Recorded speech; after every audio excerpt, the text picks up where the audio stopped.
नमस्कार दोस्तों, मैं हूं आपका दोस्त मनीष और स्वागत है आपका आपके अपने चैनल सिस्किया में, जहां हम राज खोलते हैं उन अंधेरी रातों का जो कभी खत्म नहीं होती।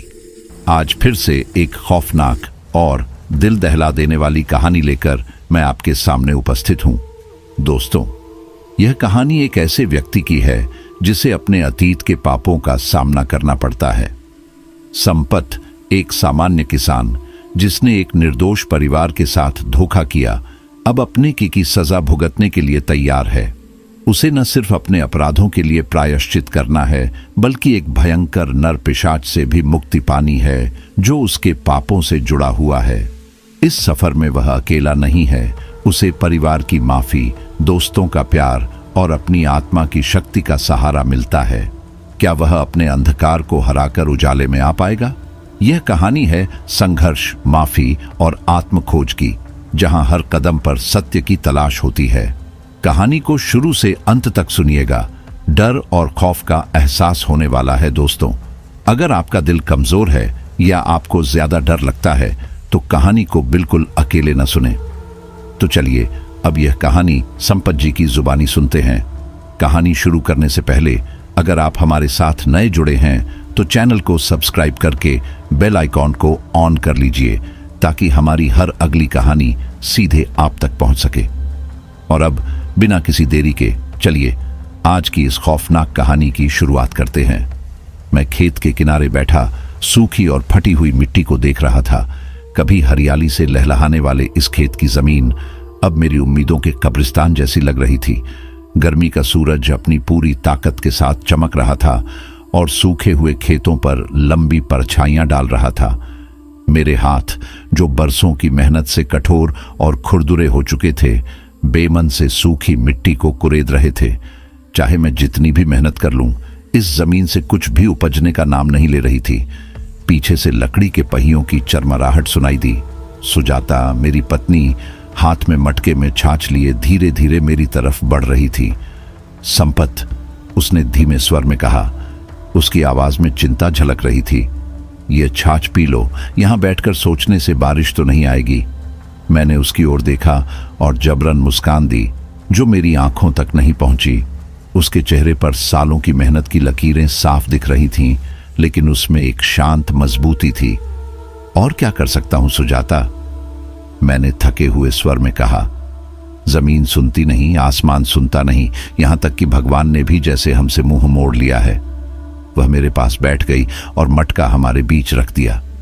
आज रात गांव में एक बैठक है, उसने कहा। बड़े बुजुर्ग मिलकर सूखे पर चर्चा करेंगे, शायद कोई हल निकल आए। मैंने सिर हिलाया, लेकिन मन ही मन मुझे इसमें कोई उम्मीद नहीं थी। गांव पिछले 3 साल से इस सूखे से जूझ रहा था। हर कुआं सूख चुका था, हर फसल नष्ट हो चुकी थी। कुछ परिवार शहर की ओर पलायन कर गए थे, मजदूरी करने की आस में, लेकिन मैं नहीं जा सकता था। यह जमीन मेरे पिता की थी और उनके पिता की भी। यह सिर्फ मिट्टी नहीं थी, यह मेरी पहचान थी। उस शाम जब सूरज ने आसमान को नारंगी और लाल रंग से भरते हुए क्षितिज के नीचे गोता लगाया, मैं गांव के चौराहे पर स्थित पुराने बरगद के पेड़ के नीचे पहुंचा। वहां पहले से ही लोग इकट्ठा हो चुके थे। उनके चेहरे गंभीर और चिंतित थे। गांव के पुजारी पंडित रामचंद्र बीच में बैठे थे। उनके माथे पर राख का तिलक लगा था। यह सूखा प्राकृतिक नहीं है, उन्होंने गंभीर स्वर में कहा। कुछ ने इस संतुलन को बिगाड़ दिया है। भीड़ में खुसफुसाहट शुरू हो गई। मेरी रीढ़ में एक ठंडी लहर दौड़ गई। अंधविश्वास हमारे जीवन का हिस्सा था, हमारी संस्कृति में गहराई तक बसा हुआ। लेकिन इस बार बात कुछ अलग लग रही थी। आपका मतलब क्या है पंडित जी? एक बुजुर्ग ने पूछा। बात फैली है, उन्होंने आगे कहा, कि जंगल में एक छाया घूम रही है, ऐसी छाया जिसका कोई आकार नहीं, एक फुसफुसाना लेकर पुकारती है। मवेशी गायब हो रहे हैं, पेड़ों पर अजीब निशान हैं, नर पिशाच जाग चुका है। यह नाम सुनकर पूरे माहौल में सिहरन दौड़ गई। नर पिशाच, वह दानव जो इंसानों को शिकार बनाता है और उनकी रूह को चूस लेता है। बचपन में सुनाई गई कहानियां याद आ गईं, जो ठंडी रातों में आग के किनारे धीमी आवाज में सुनाई जाती थीं। कहते हैं कि नर पिशाच जंगल में बंधा हुआ है, एक अभिशाप के कारण। वह तभी बाहर निकलता है जब किसी की लालच या हताशा उसे बुलाती है। क्या किसी ने उसे देखा है? भीड़ में से किसी ने कांपती आवाज में पूछा। नहीं, पंडित रामचंद्र ने उत्तर दिया, लेकिन संकेत साफ है, हमें देवताओं को प्रसन्न करने के लिए यज्ञ करना होगा। भीड़ में सहमति की आवाज उठी, लेकिन मुझे भीतर से बेचैनी महसूस हो रही थी। क्या यह सिर्फ अनजानी समस्याओं को समझाने का एक और बहाना था, या इसमें सच्चाई थी? उस रात मुझे नींद नहीं आई। हवा में एक अजीब भारीपन था। मैं घर के बाहर चारपाई पर लेटा आसमान की तरफ देख रहा था। दूर जंगल का काला सिलहट रात के आकाश में डरावना लग रहा था। आधी रात के आसपास मैंने सुना एक फुसफुसाना। मेरा दिल तेजी से धड़कने लगा। कौन है? मैंने आवाज लगाई, लेकिन मेरा स्वर लड़खड़ा रहा था। वह फुसफुसाना जल्दी से लालटेन उठाई और आंगन में आ गया। चारों ओर अंधेरे को देखता रहा। गौशाला में गायें बेचैन थीं। उनकी आंखों में डर साफ झलक रहा था। फुसफुसाहट फिर आई, जैसे किसी ने मेरे दिमाग के भीतर बोल दिया हो, संपत, आओ मेरे पास। मेरे पैर जैसे अपने आप चलने लगे। लालटेन की झपकती रोशनी में मैं खेत की ओर बढ़ गया। जब मैं अपने खेत की सीमा पर पहुंचा तो मैंने देखा लकड़ी की बाड़ पर गहरे पंजों के निशान थे। यह किसी भी जानवर के निशानों से बड़े थे जिन्हें मैं जानता था। मेरा सांस तेज हो गया। लालटेन मेरे हाथ में कांपने लगी। संपत, अब आवाज और तेज थी। मैं लालटेन गिराकर वापस घर की ओर भागा। मेरी धड़कनें आसमान छू रही थीं। अगली सुबह मैंने सुजाता को सब कुछ बताया। यह सुनकर उसका चेहरा सफेद पड़ गया। उसने तुरंत अपने हाथ जोड़े और भगवान का नाम लिया। यह जंगल का काम है, उसने फुसफुसाया। पिशाच, हमें पंडित जी से बात करनी चाहिए। मुझे संकोच हो रहा था। पुजारी से मदद मांगना अपनी हार मानने जैसा था, लेकिन बाढ़ के निशान और वह फुसफुसाना, मैं इसे अनदेखा नहीं कर सकता था। पंडित रामचंद्र ने मेरी पूरी बात ध्यान से सुनी। उनके चेहरे पर हर शब्द के साथ गहरी चिंता उभरती गई। नर पिशाच तुम्हारा धैर्य तोड़ने की कोशिश कर रहा है, उन्होंने आखिर में कहा। यह डर पर पलता है। अगर तुमने कमजोरी दिखाई तो यह तुम्हें निगल जाएगा। मैं क्या करूं? मैंने हताश होकर पूछा। जंगल के पास मत जाओ, उन्होंने सख्त स्वर में कहा, और अपने परिवार को पास रखो। नर पिशाच उस घर में प्रवेश नहीं कर सकता जहां श्रद्धा का वास हो। लेकिन केवल आस्था काफी नहीं थी। अगले कुछ दिनों में अजीब घटनाएं बढ़ने लगी। मेरी बेटी राधा को बुखार हो गया, जो किसी दवा से ठीक नहीं हो रहा था। फसलें सड़ने लगीं, उनके पत्ते जैसे आग से झुलस गए हों। और रात में वही फुसफुसाहट, संपत, आओ मेरे पास। जंगल जैसे और करीब आ रहा था, अपनी काली शाखाओं से मुझे लपेटने के लिए। एक रात मैंने और नहीं सहा। मैंने दरांती उठाई और जंगल की तरफ चल दिया, ये तय करते हुए कि आज सब खत्म कर दूंगा। जैसे जैसे मैं करीब पहुंचा, हवा ठंडी होने लगी। पेड़ अजीब तरीके से हिल रहे थे, जबकि हवा का नामो निशान नहीं था। सामने आओ, मैंने चिल्लाया। मेरी आवाज सन्नाटे में गूंज गई। कुछ पल के लिए खामोशी छा गई। फिर अंधेरे से एक साया निकला। उसकी आकृति बार बार बदल रही थी। दो चमकती लाल आंखें मुझ पर टिकी थीं। एक गहरी और डरावनी आवाज गूंजी, संपत, तुम मुझसे बच नहीं सकते। उन चमकती लाल आंखों को देखकर मैं ठिठक गया। वे अंधेरे में स्थिर थीं, बिना पलक झपकाए, जैसे मुझे टटोल रही हों। मैंने अपने हाथ में पकड़ी दरांती कसकर पकड़ ली, हालांकि मुझे पता था कि यह किसी अलौकिक शक्ति के खिलाफ बेकार थी। मेरे चारों ओर की हवा अस्वाभाविक रूप से ठंडी हो गई थी और मेरी सांसें लालटेन की हल्की रोशनी में छोटे बादलों की तरह दिख रही थीं। तू कौन है? मैंने कांपती आवाज में पूछा। मुझसे क्या चाहिए? वे आंखें हिली नहीं, लेकिन आवाज फिर आई, गहरी और गूंजती हुई, जैसे यह मेरे सीने के भीतर से बोल रही हो। यह सब तूने खुद पर बुलाया है, उसने कहा। तेरी लालसा, तेरी हताशा, अब तू मेरा है। मैंने कुछ भी गलत नहीं किया, मैंने चिल्लाया। गुस्से में अपने डर पर काबू पाते हुए कहा, मैं तो बस अपनी जमीन जोतने वाला किसान हूं, जो अपने परिवार का पेट भरने की कोशिश कर रहा है। साया हिला, उसका आकार धुएं की तरह लंबा और टेढ़ा होता गया। तेरा धोख मुझे बुला आया है, उसने कहा, और मैं इसे तब तक खाऊंगा जब तक कुछ भी बाकी ना रहे। साया तेजी से मेरी ओर बढ़ा। मेरी सहज प्रतिक्रिया ने मुझे पीछे हटने पर मजबूर कर दिया। मैं एक जड़ से टकराकर गिर पड़ा। लालटेन मेरे हाथ से छूट गई और बुझ गई। चारों ओर घना अंधेरा छा गया। मैं घबराहट में लड़खड़ाते हुए उठा और भागा। मेरे कानों में मेरा ही दिल जोर जोर से धड़क रहा था। जब मैं अपने घर की सुरक्षा में पहुंचा तो दरवाजा अंदर से बंद कर लिया। मैं जमीन पर गिरकर हांफने लगा। सुजाता भागती हुई मेरे पास आई। उसके चेहरे पर चिंता की लकीरें थीं। क्या हुआ संपत, तुमने क्या देखा? नरपिशाच, मैंने कांपते हुए कहा। वह सचमुच है सुजाता, वह सचमुच है। अगली सुबह जब मैं उठा तो घर में गहरी खामोशी छाई हुई थी। सुजाता चूल्हे के पास बैठी थी। उसके हाथ उसकी गोद में मजबूती से जकड़े हुए थे। राधा अपनी खाट पर लेटी थी। उसका चेहरा पीला और पसीने से तरबतर था। रात भर सो कोई नहीं, सुजाता ने थकी हुई आवाज में कहा। वह कहती है कि उसे आवाजें सुनाई देती हैं। मैं अपनी बेटी के पास घुटनों के बल बैठ गया। उसके माथे से गीले बाल हटाते हुए कहा, राधा। उसकी आंखें खुली। उसने मुझे ऐसे डर से भरी नजरों से देखा जैसा मैंने पहले कभी नहीं देखा था। मुझे उससे बचा लो बाबा, उसने फुसफुसाया। उसके शब्दों ने मेरे भीतर डर की एक नई लहर भर दी। नरपिशाच सिर्फ मुझे नहीं बल्कि मेरे परिवार को भी निशाना बना रहा था। अगले कुछ दिन डर और बेबसी की धुंध में बीते। राधा की हालत और बिगड़ती गई और कोई दवा या प्रार्थना उसका इलाज नहीं कर सकी। रात में फिर से वही फुसफुसाहट सुनाई दी। मैंने उसे अपने आसपास सरकते हुए महसूस किया, लेकिन वह हमेशा मेरी पहुंच से दूर थी। गांव वाले मुझसे कटने लगे। जब मैं सड़क पर मिलता तो वे मेरी आंखों में देखने से बचते।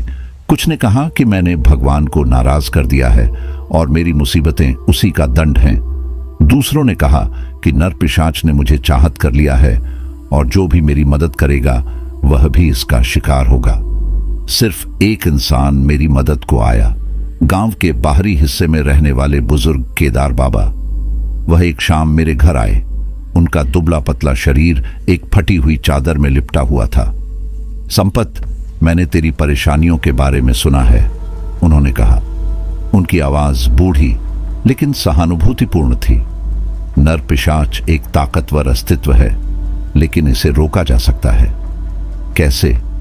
मैंने किसी भी उपाय के लिए बेताब होकर पूछा। उन्होंने मेरी हथेली पर जड़ी बूटियों से भरी एक छोटी पोटली रख दी। आज रात इन्हें अपने खेत की सीमा पर जलाना। इनका धुआं एक दीवार बनाएगा जिसे नरपिशाच पार नहीं कर सकेगा। लेकिन ध्यान रहे, यह सिर्फ अस्थायी उपाय है। इसे हमेशा के लिए खत्म करने के लिए तुझे इसका असली नाम जानना होगा और बंधन अनुष्ठान करना होगा। असली नाम? मैंने भ्रमित होकर पूछा। हर आत्मा का एक नाम होता है, उन्होंने समझाया। उसे जान लेना शक्ति पाने के समान है।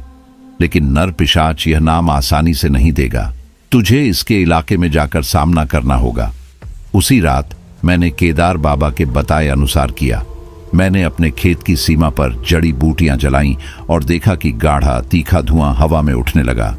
फुसफुसाहट का भारीपन कम हुआ, लेकिन यह राहत ज्यादा देर तक नहीं टिक पाई। अगली सुबह मैंने बाट पर ताजे पंजों के निशान देखे, पहले से भी गहरे और डरावने। राधा का बुखार उतर गया, लेकिन वह कमजोर और सुस्त बनी रही। उसकी आंखें भय से भरी हुई थीं। केदार बाबा के शब्द मेरे दिमाग में गूंज रहे थे। तुझे इसके इलाके में जाकर सामना करना होगा। मैं जानता था कि अब मुझे क्या करना है, लेकिन उस विचार ने मुझे अंदर तक हिलाकर रख दिया। जंगल, नरपिशाच का इलाका, उसकी ताकत का स्रोत, वहां जाना मानो एक भूखे शेर के जबड़े में कदम रखना था। उस शाम जैसे ही सूरज डूबा, मैं अपने सफर के लिए तैयार होने लगा। पीठ पर पानी और खाने का एक छोटा सा गट्ठर बांधा, साथ में केदार बाबा द्वारा दी गई जड़ी बूटियों की पोटली और अपनी दरांती ले ली। सुजाता ने रोते हुए मेरा हाथ पकड़ लिया। अगर तुम गए तो शायद लौटकर कभी ना आओ, उसने अपनी भीगी आंखों से कहा, मेरा हाथ मजबूती से थामे हुए।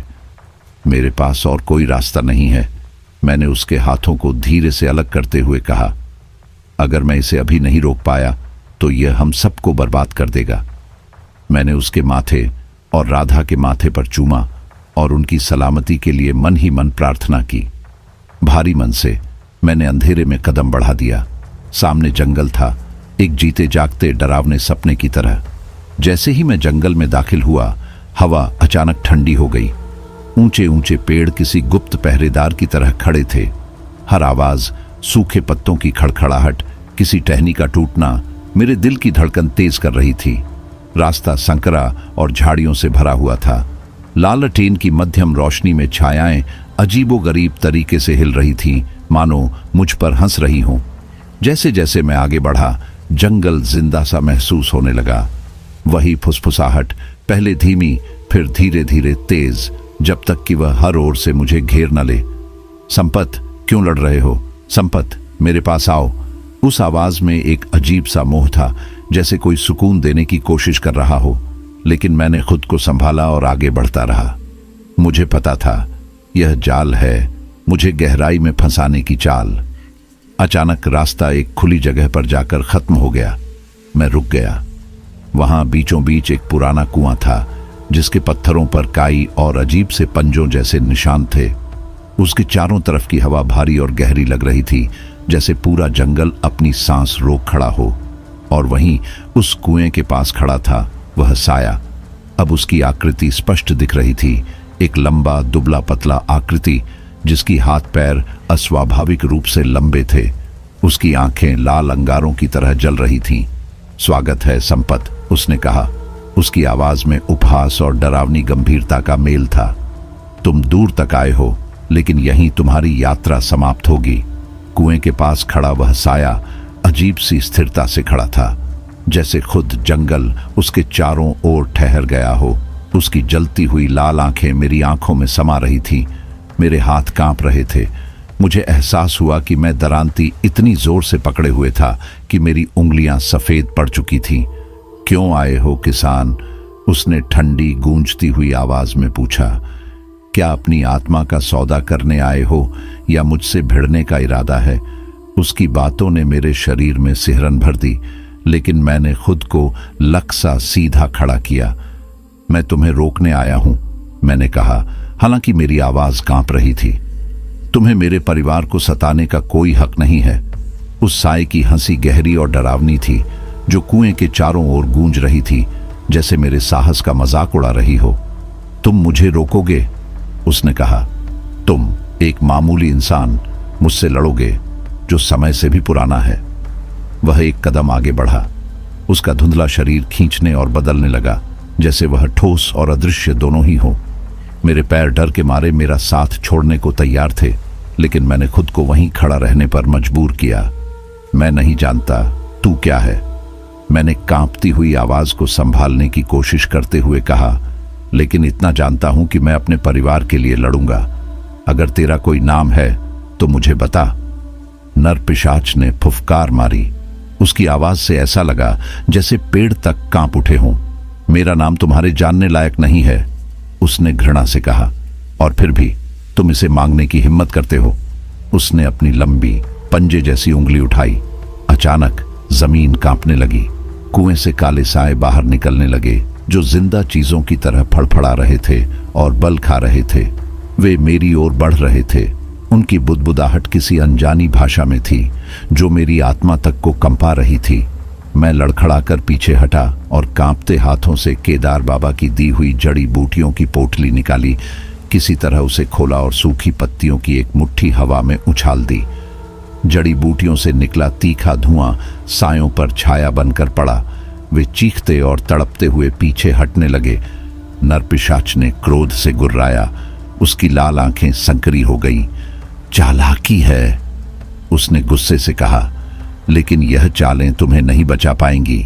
इसके पहले कि मैं कुछ समझ पाता, वह मुझ पर झपटा। उसका धुंधला शरीर मुझ पर ऐसे छा गया जैसे अंधेरे की कोई चादर। पूरी दुनिया काली पड़ गई। असहनीय ठंड मेरी हड्डियों तक उतरने लगी। मेरी आंखों के सामने अजीब दृश्य तैरने लगे। दर्द से तड़पते चेहरे, आग में जलते खेत और एक अंतहीन अंधकार। तुम मुझसे बच नहीं सकते, उसकी आवाज मेरे मन में गूंजी। तुम्हारा हर दर्द, हर दुख मेरा है। मैंने दांत भींच लिए और खुद को संभालने की कोशिश की। मेरे हाथ में दरांती थी, जो उस वक्त मेरे लिए किसी जीवन रेखा से कम नहीं लग रही थी। पूरे बल से मैंने उसे साए पर चलाया। पल भर के लिए अंधकार पीछे हट गया। नरपिशाच ने चीख मारी। उसकी चीख इतनी तीखी थी कि मेरे कान फटने से मालूम पड़े। पूरी जमीन कांपने लगी। मैं हांफते हुए आगे गिरा, जैसे कि मेरी सांस छूट रही हो। परंतु कुछ ही पलों में वह साया फिर से मेरे सामने आकार लेने लगा। उसकी लाल आंखें पहले से भी ज्यादा क्रोध में चमकने लगीं। कुआं एक अजीब सी ऊर्जा से भरा हुआ लग रहा था। ऐसा लग रहा था जैसे इसका वजूद पूरे जंगल पर हावी था। मेरी नजर कुएं की ओर गई और तब मुझे एहसास हुआ कि यह केवल एक कुआं नहीं था, यह नरपिशाच की शक्ति का स्रोत था। तुम क्यों लड़ते हो? उस जीव ने गुस्से में गुर्राते हुए कहा। तुम पहले ही मेरे हो। तुम्हारी जमीन, तुम्हारा परिवार, तुम्हारी आत्मा, सब कुछ मेरा है। उसकी बातों का भार मुझे तोड़ने को था, लेकिन केदार बाबा की कही बात याद आई। हर आत्मा का एक नाम होता है, उस नाम को जानना ही उस पर विजय पाना है। मैंने गहरी सांस ली और खुद को संभाला। तूने कहा कि यह सब मैंने खुद पर लाया है। मैंने आवाज को स्थिर करते हुए कहा। क्यों? मैंने ऐसा क्या किया है?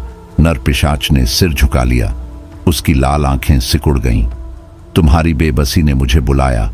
उसने कहा, तुम्हारा डर, तुम्हारा गुस्सा, तुम्हारा दर्द, ये सब मेरे लिए बोझ से कम नहीं। वह मेरे पास आया। उसकी ऊंचाई और विशालता मेरे ऊपर हावी होने लगी। लेकिन यह सब नहीं है ना?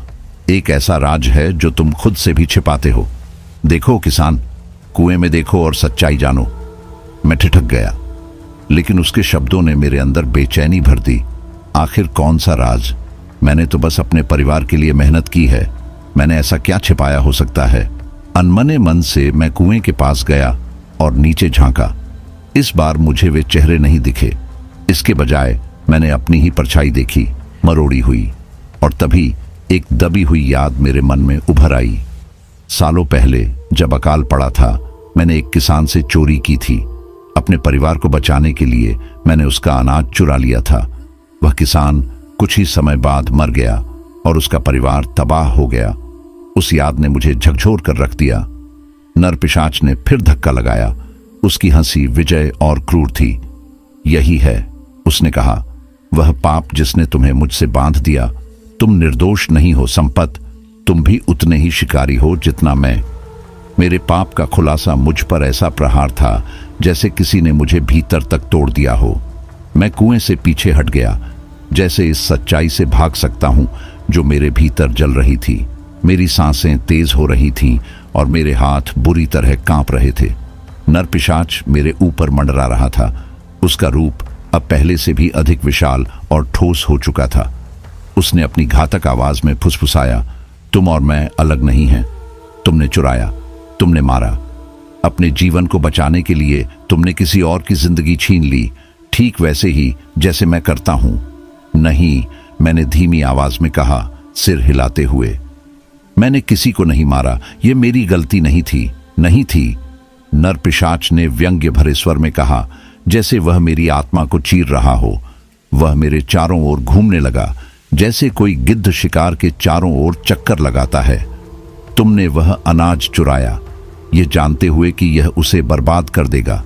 तुमने उसकी आंखों में देखा जब वह दया की भीख मांग रहा था, और फिर भी तुमने मुंह मोड़ लिया। वह स्मृति जिसे मैंने वर्षों से अपने दिल के कोने में दबा रखा था, अब सामने आ गई।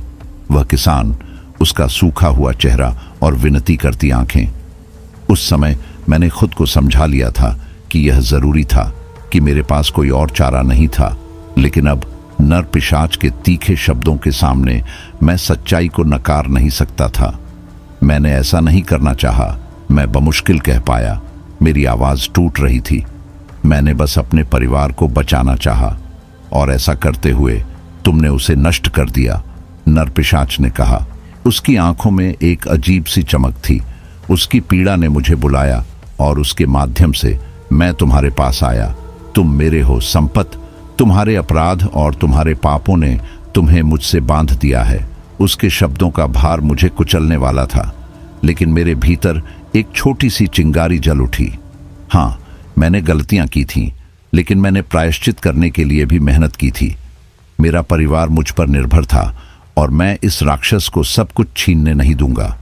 नहीं, मैंने कहा। मेरी आवाज अब मजबूत हो गई। तुम मुझे अपने अधिकार में नहीं ले सकते।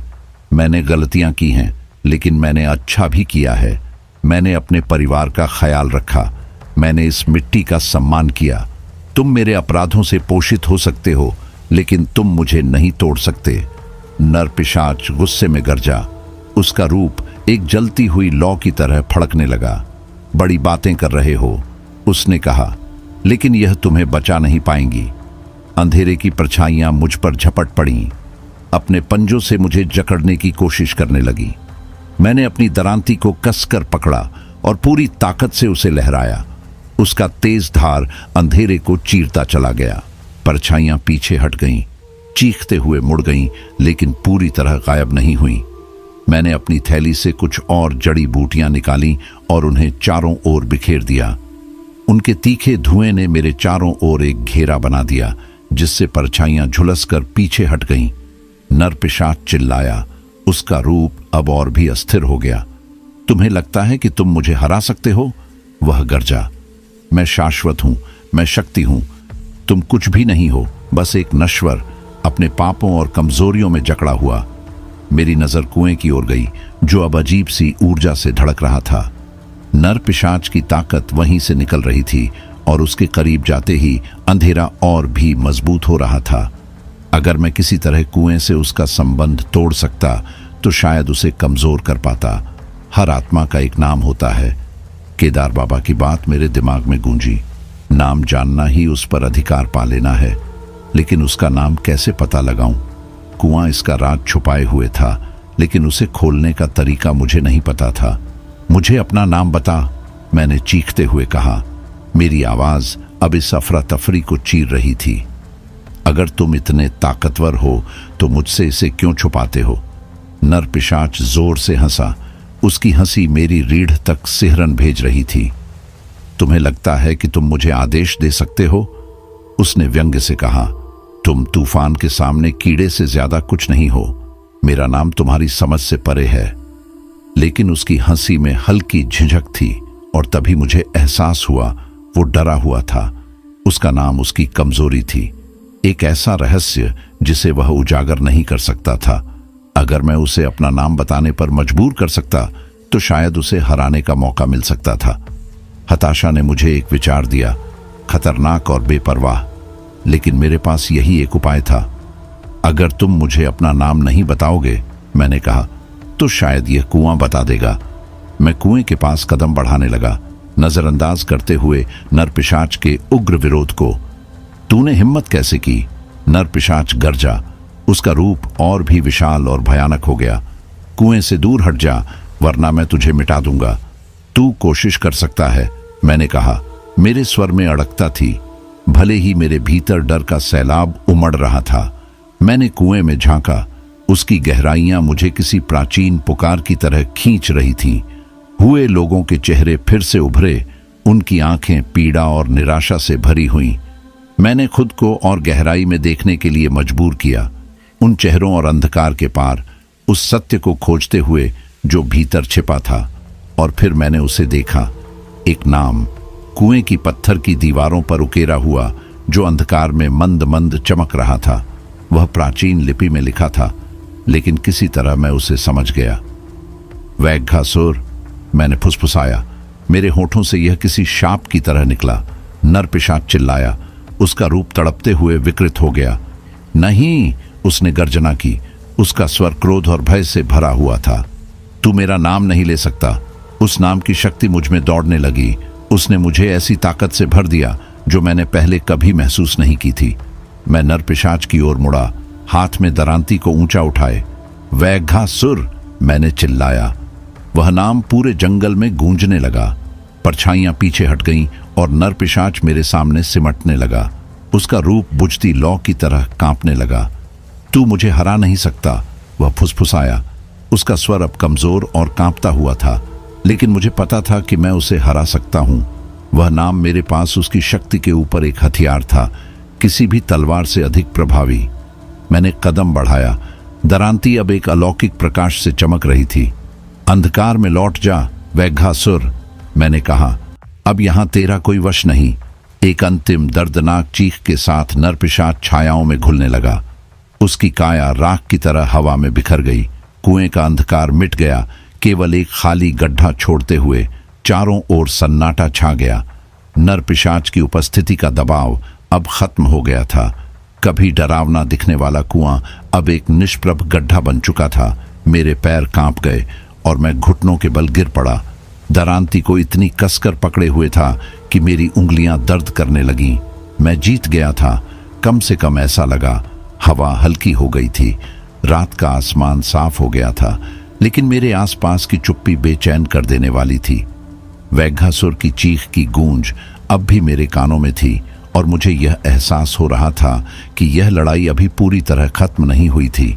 मेरी जीत नाजुक लग रही थी, जैसे वह किसी भी पल टूट सकती थी। मैंने केदार बाबा द्वारा दी गई जड़ी बूटियां इकट्ठा की और बचा हुआ चूर्ण हवा में बिखेर दिया। भूमि को किसी भी नए अंधकार से बचाने के लिए प्रार्थना की। मेरी आवाज कांप रही थी, थकावट और भय के बीच डूबी हुई। गांव तक का रास्ता बेहद कठिन था।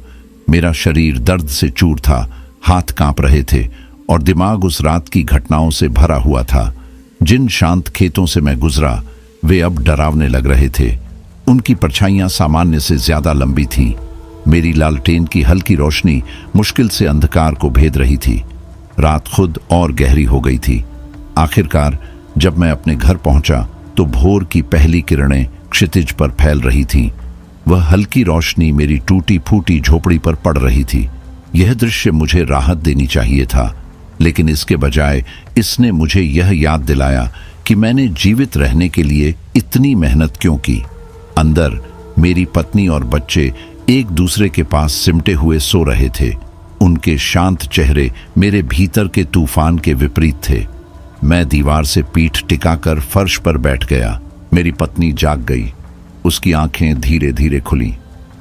संपत, उसने धीमे स्वर में कहा। उसकी आवाज में चिंता थी। तुम कहां थे? मैं हिचक गया। यह तय नहीं कर पा रहा था कि उसे कितना बताना चाहिए।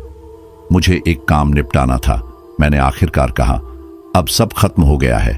वह चिंता से भौं चढ़ाकर मुझे देखने लगी, लेकिन उसने और कुछ नहीं पूछा। इसके बजाय उसने आगे बढ़कर मेरा हाथ पकड़ लिया। उसका स्पर्श मुझे थामने जैसा था।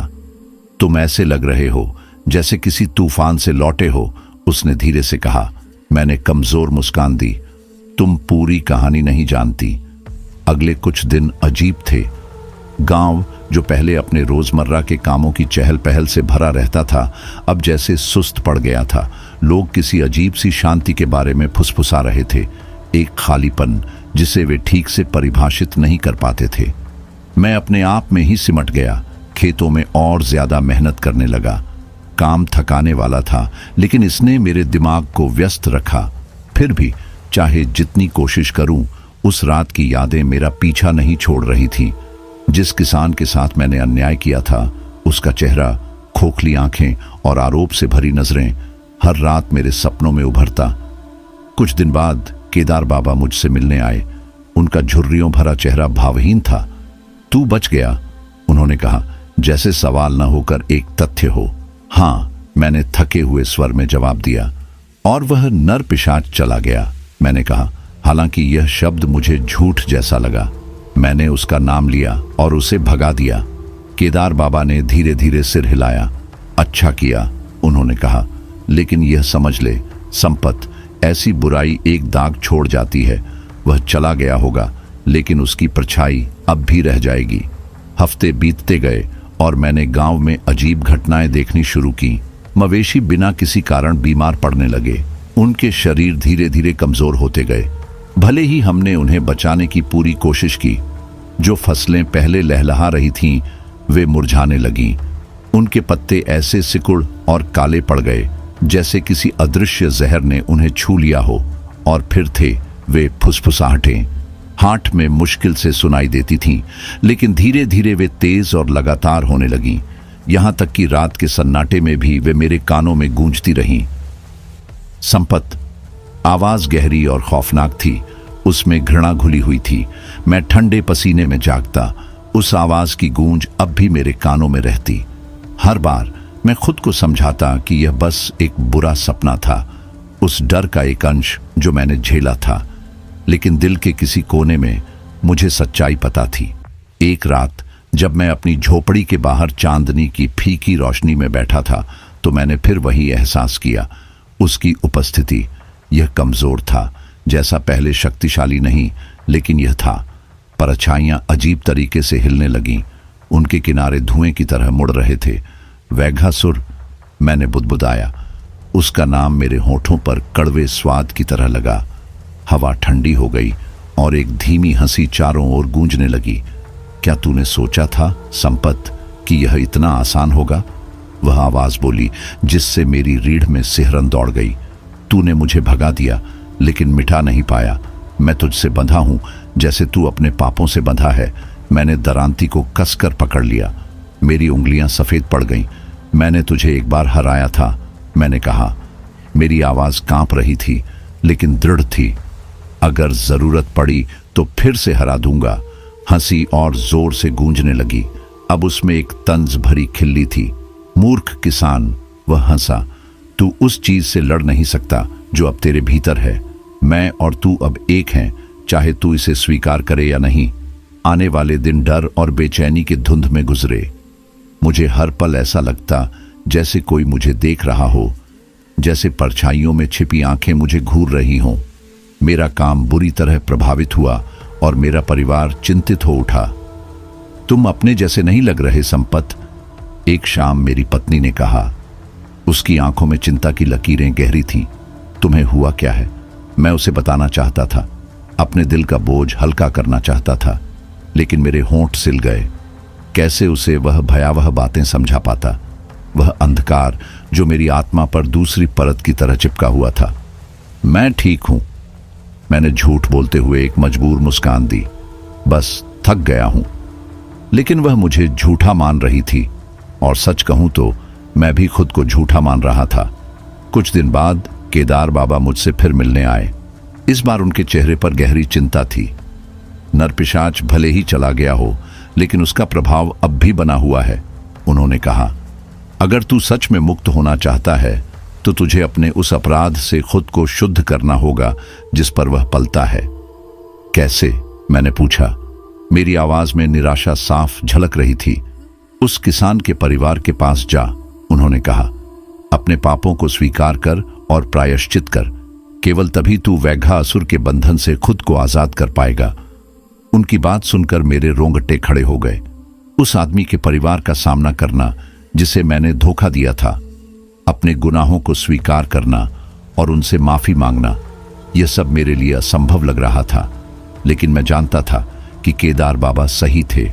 अगर मुझे अपने परिवार और अपनी जमीन को बचाना था तो मुझे अपने अतीत का सामना करना ही पड़ेगा। आने वाले कुछ दिन मैंने खुद को तैयार करने में बिताए। उस किसान के परिवार से मिलना मेरे लिए डरावना था, लेकिन अब इस सच से भागना संभव नहीं था। केदार बाबा की बात मेरे दिमाग में गूंज रही थी। स्वीकार कर, प्रायश्चित कर और खुद को नर की छाया से मुक्त कर। उस किसान के परिवार के बारे में मुझे ज्यादा कुछ पता नहीं था। बस इतना मालूम था कि वे घाटी के दूसरी ओर बसे एक छोटे से गांव में रहते थे। यह जगह मैंने हमेशा टाल दी थी, क्योंकि मेरी आत्मा पर लगा अपराध बोध मुझे वहां जाने से रोकता था। लेकिन अब मेरे पास और कोई रास्ता नहीं था। जिस सुबह मैं निकला, हवा में एक अजीब सा बोझिल सन्नाटा था। मेरी पत्नी ने मुझे रोकने की कोशिश की। संपत, तुम जो भी करने जा रहे हो उसे टाल दो। तुम्हारी हालत ठीक नहीं है, उसने विनती करते हुए कहा। उसकी आंखों में गहरी चिंता झलक रही थी। मैंने सिर हिलाया। मुझे यह करना ही होगा, मैंने दृढ़ता से कहा। हालांकि मेरे हाथ कांप रहे थे। यह यात्रा कठिन थी। उस गांव तक जाने वाला रास्ता मुश्किल से ही एक कच्ची पगडंडी थी जो घने जंगल और बंजर खेतों से होकर गुजरती थी। यहाँ की जमीन जैसे बेजान थी, मानो मेरे पाप की छाया मेरे खेत से आगे भी फैल चुकी हो। रास्ते में मैं उस निगाह का एहसास नहीं झटक पा रहा था। पेड़ जैसे मेरे करीब झुक रहे थे। उनकी टेढ़ी मेढ़ी शाखाएं मुझे पकड़ने के लिए बढ़ती हुई लग रही थीं। फिर वही फुसफुसाहटें मुझ पर दोषारोपण करती हुई। हत्यारे, चोर, तू अपने भाग्य से बच नहीं सकता। मैंने अपनी चाल तेज कर दी। उन आवाज़ों को अपने कदमों की रफ्तार से पीछे छोड़ने की कोशिश करते हुए।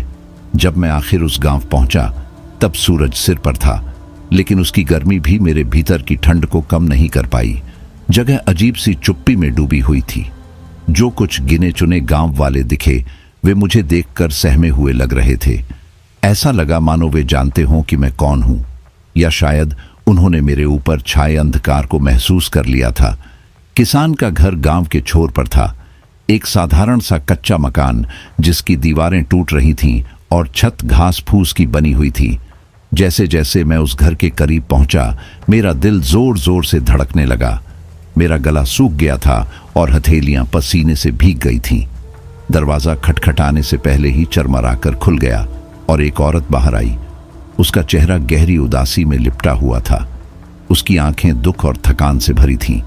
उसने कुछ नहीं कहा, लेकिन उसकी नजरें जैसे मेरी आत्मा को चीर रही थीं, मानो मेरे चेहरे पर लिखा सच पढ़ रही हों।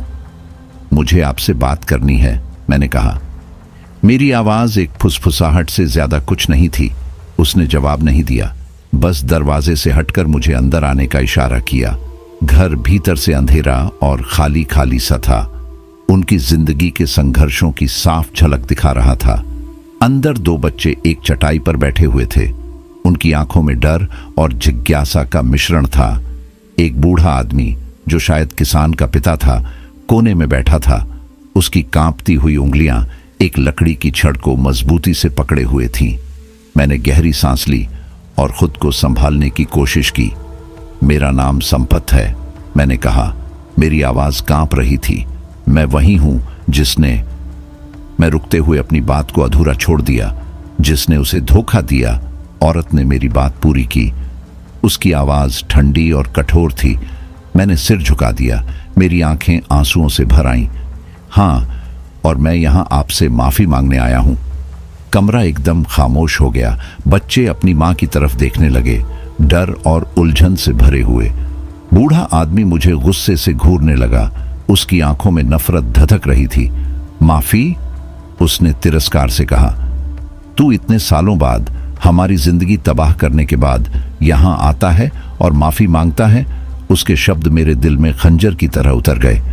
मैं जानता हूं कि मैं अपने किए को मिटा नहीं सकता, मैंने कहा। मेरी आवाज टूट रही थी, लेकिन मैं इसे सुधारना चाहता हूं। अगर मैं कर सकूं, जो हुआ उसका बोझ मुझे खा रहा है। अगर मैंने प्रायश्चित नहीं किया तो यह मेरे और मेरे परिवार को बर्बाद कर देगा। औरत का चेहरा थोड़ा नरम पड़ा, लेकिन उसकी आंखों में अभी भी अविश्वास झलक रहा था। तुम्हें सता रहा है?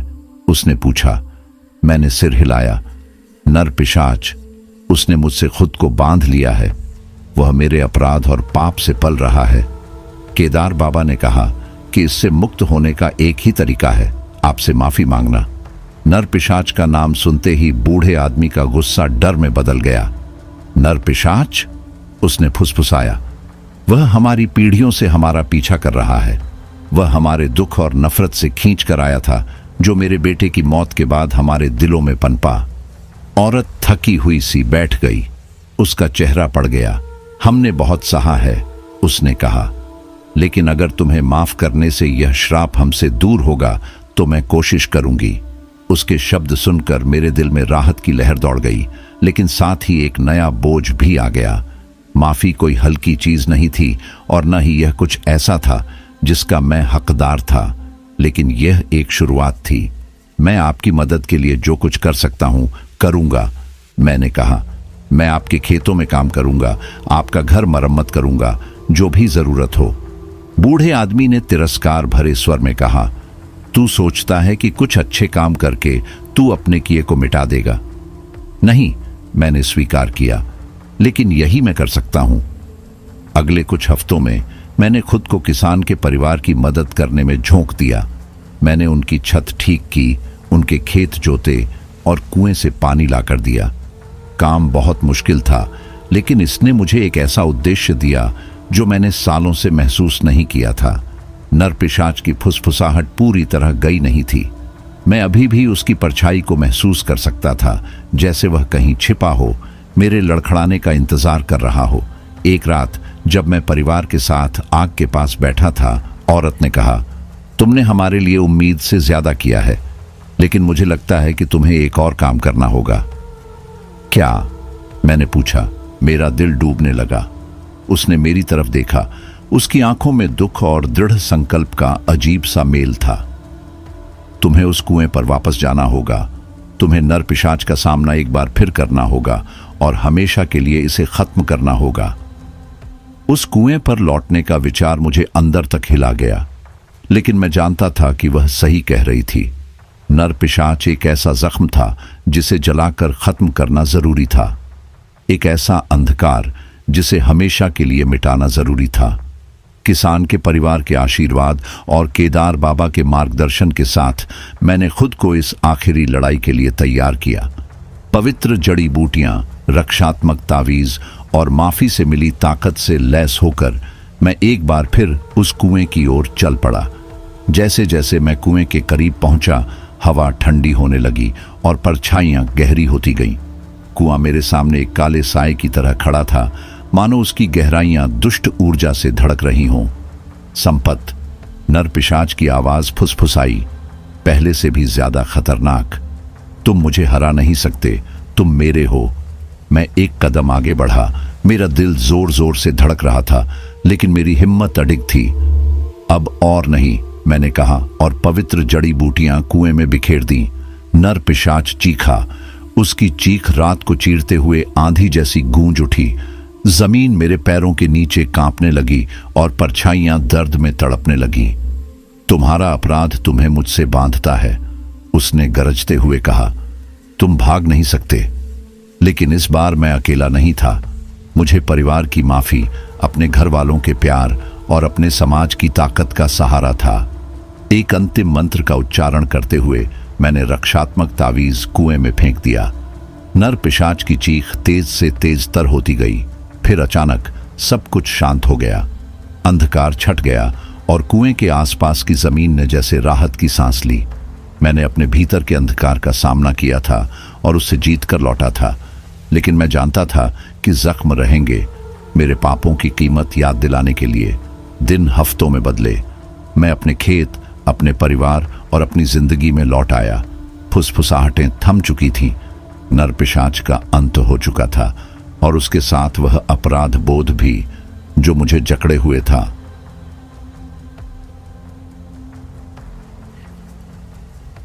तो दोस्तों, यह थी हमारी आज की कहानी।